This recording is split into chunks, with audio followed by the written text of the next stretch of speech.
आदित्यनाथ छोड़ेंगे सत्ता, बार बार कह रहे हैं मठ जाने की बात। योगी की चेतावनी से मचा हड़कंप, सोच में पड़ गए मोदी, शाह और नड्डा।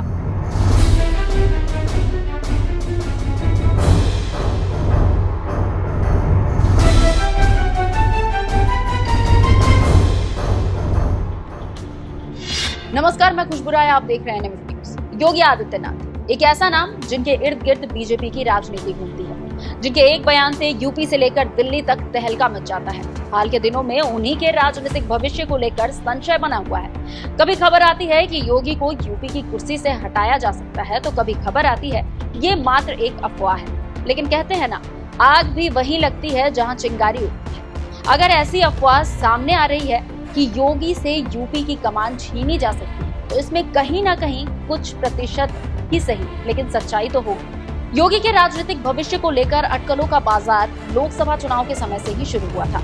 दिल्ली के सीएम अरविंद केजरीवाल से लेकर कई विपक्षी दलों के नेता ने इस बात को बड़े जोर शोर से उठाया था कि योगी आदित्यनाथ को उनकी कुर्सी से बेदखल कर दिया जाएगा चुनाव के बाद। बीजेपी आला कमान एक नए चेहरे की तलाश में है जो योगी की जगह ले सके। लोकसभा चुनाव खत्म हुए और रिजल्ट सामने आया, जिसने सभी को चौंका दिया। यूपी में बीजेपी को एक बड़ी हार का सामना करना पड़ा। इसके बाद से ये चर्चाएं जोर पकड़ने लगी कि अब आगे क्या होगा। इसी बीच लखनऊ में बीजेपी कार्य समिति की बैठक हुई। इसमें भी बीजेपी के अंतर कलह को साफ तौर पर देखा गया। ऐसे में योगी आदित्यनाथ को फ्रंट फुट से हटाकर बैक फुट पर करने की कोशिशों ने भी जोर पकड़ लिया। कई बार खबरें सामने आई कि हो सकता है कि 2027 के विधानसभा चुनाव में योगी आदित्यनाथ को बीजेपी अपना चेहरा ना बनाए। बार बार योगी आदित्यनाथ के एक बयान ने भी इस बात को खूब जोर दिया। विधानसभा के सत्र के दौरान योगी आदित्यनाथ ने लखनऊ बारिश वाले मामले पर अपनी बात को रखते हुए मठ का जिक्र किया था।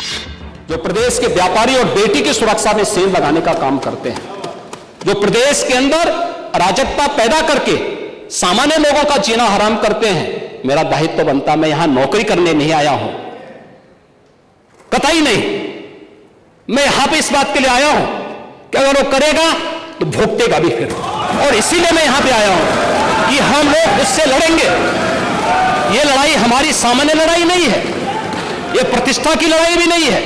मुझे प्रतिष्ठा प्राप्त करनी होती है तो मुझसे से ज्यादा प्रतिष्ठा अपने मठ में मिल जाती है, कोई आवश्यकता नहीं मेरे लिए। लेकिन इस प्रकार के गुमराह भरे तथ्यों को लेकर क्या बातें हैं आप लोग बोलते हैं, इस प्रकार के अनावश्यक बातों की तरफ आप ध्यान आकर आप इस प्रकार की चर्चाएं करते हैं। इसके बाद एक बार फिर योगी आदित्यनाथ ने मठ का जिक्र करते हुए सत्ता को लेकर बड़ा बयान दिया है। एक संत और एक योगी सत्ता का गुलाम नहीं होता है, बल्कि वह अपने कदमों पर उन्हें चलने के लिए मजबूर करता है। योगी आदित्यनाथ का बार बार ये कहना कि सत्ता उनके लिए कोई मायने नहीं रखता, उनके लिए मठ के आगे सत्ता का कोई अर्थ नहीं है। कुल मिलाकर देखा जाए तो योगी आदित्यनाथ ये बताने की कोशिश कर रहे हैं, या कह ले कि एक मैसेज देने की कोशिश कर रहे हैं कि यूपी की सत्ता के साथ साथ उनके पास एक और कुर्सी है, वो है उनका मठ, जिसके वो महंत है।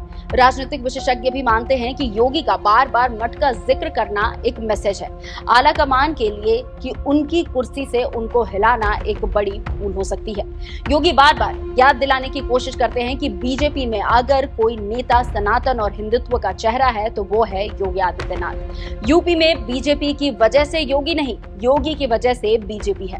खैर, जाते जाते छोड़े जाते हैं आपको योगी आदित्यनाथ के उन बयानों के साथ जो एक मैसेज के तौर पर देखा जा रहा है। उसे देखने के बाद आपकी राय क्या है, हमें कमेंट कर जरूर बताएं।